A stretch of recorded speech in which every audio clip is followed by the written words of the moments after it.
శ్రీ పరాభవనామ సంవత్సర ఉగాది శుభాకాంక్షలతో కర్కాటక రాశి వారికి వారి సంవత్సర ఫలాలు ఏ విధంగా ఉండబోతున్నాయో చూద్దామండి. కర్కాటక రాశికి అధిపతి చంద్రుడు. కర్కాటకము అంటేనే జలరాశి అండి. సహజ చక్రంలో మేషం నుంచి మొదలెడితే 4వ రాశి. ముఖ్యంగా ఏంటంటే కర్కాటక రాశి అనేది చంద్ర ఆధిపత్య రాశి. భావోద్వేగం, కుటుంబం, గృహం, నీళ్లు, బాధ్యత అంటే కేర్, రక్షణ, ఇవన్నీ కూడా ఈ రాశి యొక్క ముఖ్య లక్షణాలండి. మరి కర్కాటక రాశి వారికి ఈ ఉగాది రోజున మనం చూస్తే ఆదాయం 2గా ఉంది, వ్యయం 11గా ఉందండి. రాజభూజ్యం 4గా ఉంటే అవమానం 7గా ఉంది.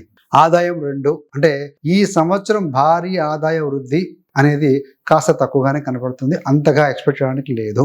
ఏది ఏమైనా ప్రస్తుత ఆర్థిక పరిస్థితిని లేదంటే ఆర్థిక స్థితిని సంహో మేనేజ్ చేసుకోవాల్సిన సంవత్సరంగా అని తెలుస్తుంది. అంటే కొన్ని సెలెక్టెడ్ అవకాశాలు మాత్రమే వస్తాయి. జాబ్లో జీతం చాలా ఎక్కువగా జంప్ అయ్యే సూచన అంత బలంగా కనబడట్లేదండి. This a fact. వ్యయం 11గా చూపిస్తుంది.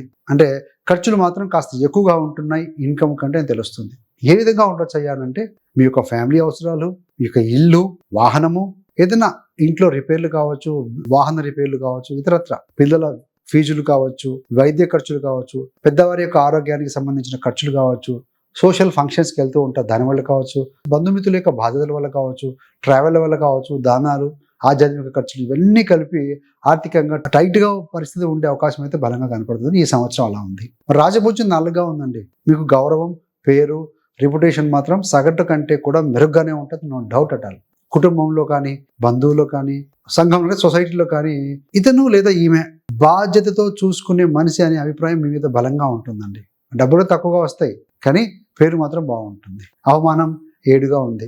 అవమానం సంఖ్య కూడా కాస్త ఎక్కువగా ఉంది. అంటే ఏంటంటే మిస్అండర్స్టాండింగ్స్. మనం ఒకటి చెప్తే వాళ్ళకి ఇంకో రకంగా అర్థం కావటం, బ్లేమ్ చేసుకోవటాలు, ఫ్యామిలీలో కానీ, ఆఫీస్లో కానీ, బంధువుల మధ్య మాటల వల్ల మనసు గాయపడడం లాంటివి, అదేవిధంగా సోషల్ ఇమేజ్ దెబ్బతినే పరిస్థితులు కావచ్చు, ఇవి ఎక్కువగా మనకు కనపడవచ్చు అండి. ఇప్పుడు ఏంటంటే మనం ఏం చేద్దామయ్యా అంటే కర్కాటక రాశిలో ఉన్నటువంటి నక్షత్రాల వారీగా మనము ఫలితాలు తెలుసుకుందాం. మొత్తంగా చూస్తే పునర్వసు 4వ పాదం, పుష్యమి 4 పాదాలు, ఆశ్లేష 4 పాదాలు, ఇవన్నీ కూడా కర్కాటక రాశిలోకి వస్తాయి.